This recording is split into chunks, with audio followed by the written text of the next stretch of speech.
তো hello friend, সবাইকে welcome আরও একটি নতুন ভিডিওতে।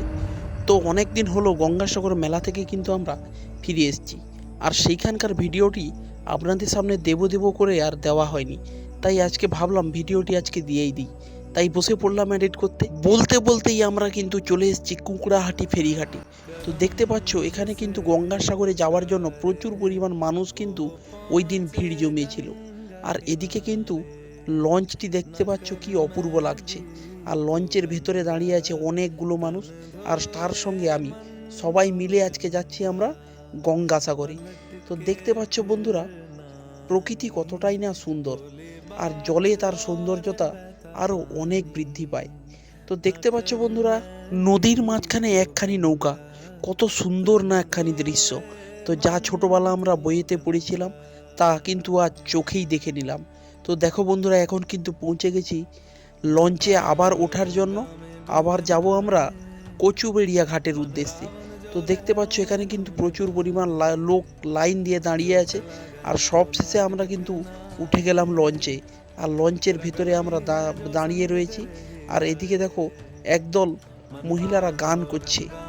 তো খুব সুন্দরই লাগছিল দৃশ্যখানা। আর বলতে বলতেই কিন্তু পৌঁছে গেছি এখন গঙ্গাসাগর মেলাতে। উফ, মনটা সত্যিই শান্তি পেল। চলে এলাম বহু প্রতীক্ষিত আর সেই গঙ্গাসাগর মেলাতে। তো দেখতে পাচ্ছ এখানে কিন্তু সন্ধ্যা আরতি হচ্ছে, আর আমরা কিন্তু ঠিক সন্ধ্যার টাইমেই ওখানে পৌঁছে গেছি। আর সন্ধ্যা আরতিটি দর্শন করার পর এই দেখো মন্দির কত সুন্দর। তার পরের দিন সকালে উঠে স্নান সেরে ফেলছি আমি। তো দেখতে পাচ্ছ স্নান সত্যি মানে অপূর্ব অপূর্ব একখানি দৃশ্য। স্নান সেরে মন্দিরে পুজো দিয়েছিলাম, আর পুজো দেওয়ার জন্য দেখো কয়েক হাজার ভক্ত কিন্তু দাঁড়িয়ে রয়েছে লাইনে, আর তাদের মাঝখানে রয়েছে আমিও কিন্তু পুজো দেওয়ার জন্য। তো দেখতে পাচ্ছ পুজো দেওয়ার শেষে আমরা কিন্তু বেরিয়ে চলে এসেছি। তার কাছেই রয়েছে আমাদের গঙ্গাসাগরের এই বছরের থিম, পশ্চিমবঙ্গের সবচেয়ে সেরা সেরা মন্দিরগুলি কিন্তু একত্রিত এক জায়গাতেই তার তৈরি করেছিল। খুব সুন্দর লাগছিল। আর তারপরের দিনও কিন্তু আমরা সন্ধ্যা আরতি দর্শন করেছি বন্ধুরা। তো দেখতে পাচ্ছ সন্ধ্যা আরতি হচ্ছে, আর সেই আরতিটি দেখার জন্য কিন্তু প্রচুর পরিমাণ লোক কিন্তু ওই দিন ভিড় জমিয়েছিল। ওইখানে দাঁড়ানো যাচ্ছিল না, এত পরিমাণ ভিড়। আর একেই তো প্রচুর পরিমাণ জনসমাগম হয়েছিল এবছর গঙ্গাসাগর মেলাতে। তাই আর কি বলবো, সবটাই তো তোমরাই জানো।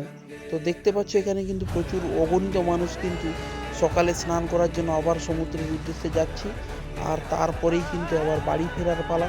সত্যি খুব কষ্ট লাগছিল বাড়ি ফিরে আসতে ওখানটা ছেড়ে, কিন্তু কিছু করার নেই, বাড়ি তো আসতেই হবে। তো সবাইকে টাটা, ভালো থাকবেন।